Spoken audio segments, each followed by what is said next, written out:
सबसे सुंदर महिला आम्रपाली ने जब किया गौतम बुद्ध का स्वागत और भिक्षु पर हो गई मोहित, तब क्या हुआ। वैशाख पूर्णिमा के दिन गौतम बुद्ध का जन्म हुआ। उन्होंने 4 आर्य सत्य अष्टांगिक मार्ग का मध्यम मार्ग बताया। उनके साथ 1000 से 10,000 भिक्षु विहार करते थे।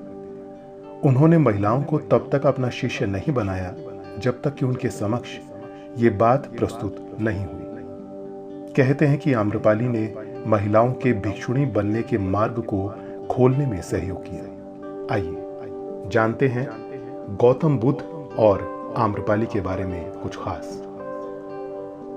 बिहार में एक जिला है जिसका नाम वैशाली है। यहाँ की नगर वधू आम्रपाली और यहाँ के राजाओं के किस्से इतिहास में भरे पड़े हैं।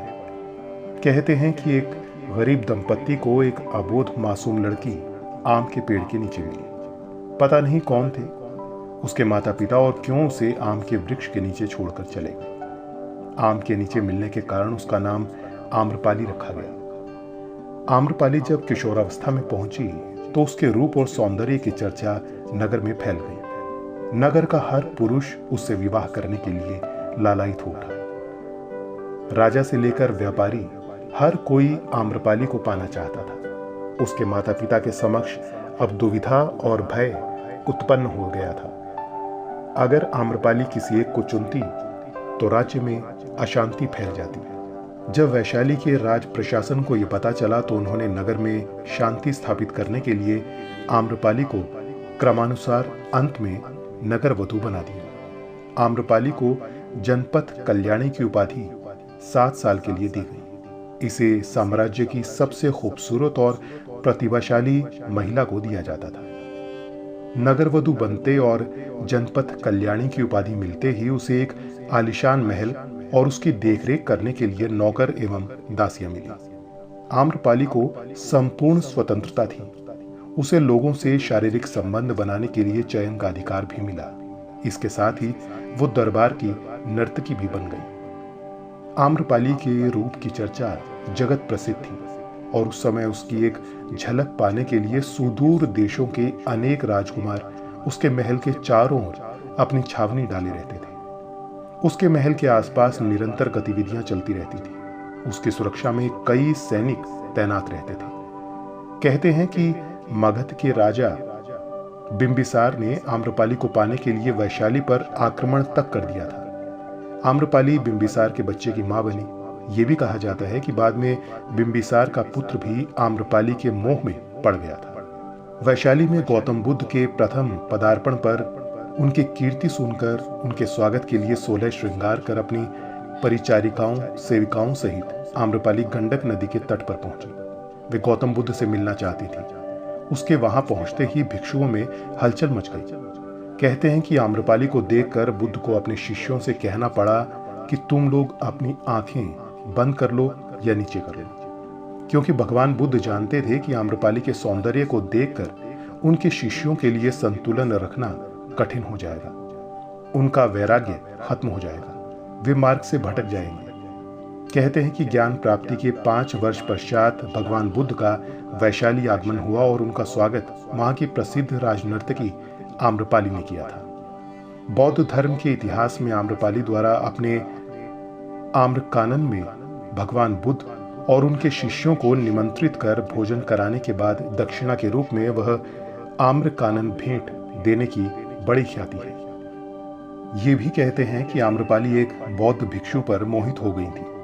आम्रपाली ने बौद्ध भिक्षु को न केवल खाने पर आमंत्रित किया बल्कि 4 महीने के प्रवास के लिए भी अनुरोध किया था।